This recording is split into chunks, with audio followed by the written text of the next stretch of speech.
mu ijambo rye rikomeye kandi rikakaye cyane ryahuruje amahanga n'isi yose muri rusange ubwo yari ari mu nama mu mujyi wa Bujumbura muri karitsiye Kibenga ari naho urugo rwe ruri kuri ubu, umugabo utavuga rumwe n'ubutegetsi bw'u Burundi Honorable Agathon Rwasa agitangira ijambo rye yatangiye agira ati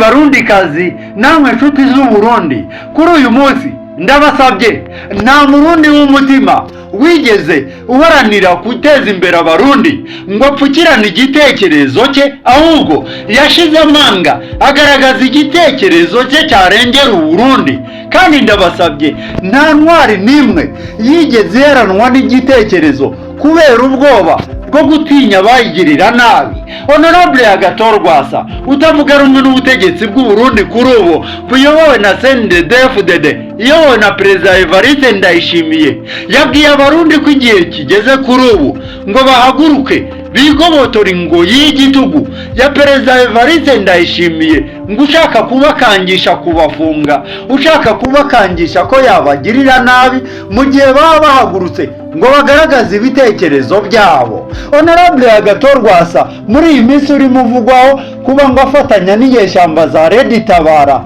ndetse na General Major Godefroid Niyombare wirukanwe muri gihugu cy'u Burundi agahunga ubwo ngo yashakaga gukora kudeta ya 2015 ku muhisi Pierre Nkurunziza. Ibi byose bikomeje kugaragara ko Honorable Agathon Rwasa ngo noneho yaba yahagurutse bikomeye cyane, akaba yahagurukanye imbaraga n'ikibazo gikomeye cyane cyo kurwanya ubutegetsi bwa Perezida Evariste Ndayishimiye. Ibi byose ni amakuru ava mu gihugu cy'u Burundi akaba agaragaza ko Honorable Agathon Rwasa noneho ngo yaba yashize amanga avuga ko ngo nibiba na ngombwa azacisha inzira y'ishyamba, ngo azerekeza inzira y'ishyamba ariko ngo akigobotora igitugu cy'ingoyi ya Perezida Evariste Ndayishimiye nk'uko bimaze kuvugwa. Ibi byose bikaba bivugwa yuko Honorable Agathon Rwasa noneho ngo yaba yamaze gushyira ukuri kose hanze. Ibi byose bikaba byemezwa nuko Honorable Agathon Rwasa ubwo yari ari muri iyi nama muri karitsiye Kibenga ari naho urugo rwe ruherereye kugeza ubu, ngo yabwiye abaturage ba hariya muri karitsiye Kibenga ngo yuko bagomba gushira amanga bagashira ubwoba bagahaguruka bakigobotora ingoyi y'igitugu y'ubutegetsi bwa Perezida Evariste Ndayishimiye uyoboye Burundi kuri ubu. Ibi kandi umushingamateka Honorable Agathon Rwasa akomeje kubigaragaza ubwo yaranayirutse gutangaza ko mu gihe ubutegetsi bwa CNDD-FDD ngo bwazabaho mubujije kwiyamamaza mu matora y'umukuru w'igihugu ya 2027 ngo ari tayari kandi akiri ready kuba ngo yahaguruka ngo agafata intwara akajya ku rugamba nk'uko yanabikoze na mbere. Ibi ngibi kandi kizigenza Honorable Agathon Rwasa umugabo wa commanding ingabo ku rugamba agatanga amabwiriza ku rugamba bikomeye cyane kandi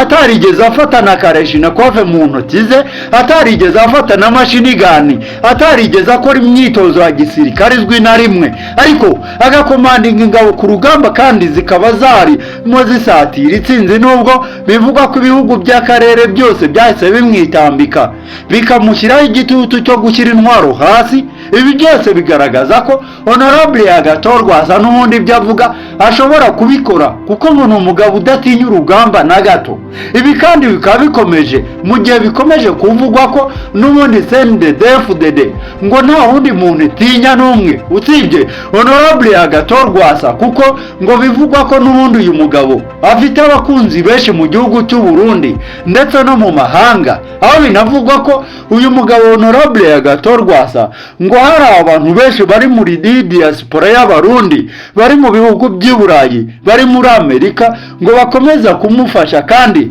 bakamuha n'inkunga ijyanye n'ibikoresho ndetse n'ijyanye n'amafaranga. Ibintu kandi ngo bikomeza kubabaza bikomeye cyane bigakubita ahababaza Perezida w'u Burundi Evariste Ndayishimiye ndetse n'umugambwe wa CNDD-FDD muri rusange. Amakuru ava mu gihugu cy'u Burundi kandi akaba yemeza ko Honorable Agathon Rwasa ndetse na Reveriyano Ndikuriyo ukuriye umugambwe wa CNDD-FDD ndetse n'abarimo Lieutenant General Arengiyome Bunyoni uherutse gukurwa mu mpimba ndetse yamwe akaba n'abarimo Generali Gervais Ndirakobuca bataziranda kugarika n'umutambukanyi w'umuhisi Pierre Nkurunziza. Aba bose ngo bakaba bari mu kwaha kwa Honorable Agathon Rwasa, bose bakaba bashyigikiye impinduramatwara mu gihugu cy'u Burundi. Ibi ngibi kandi bikaba bikomeje kugaragazwa nuko Perezida Evariste Ndayishimiye nawe ngo akomeza kuvuguruzanya n'igisirikare cy'u Burundi, aho n'ubundi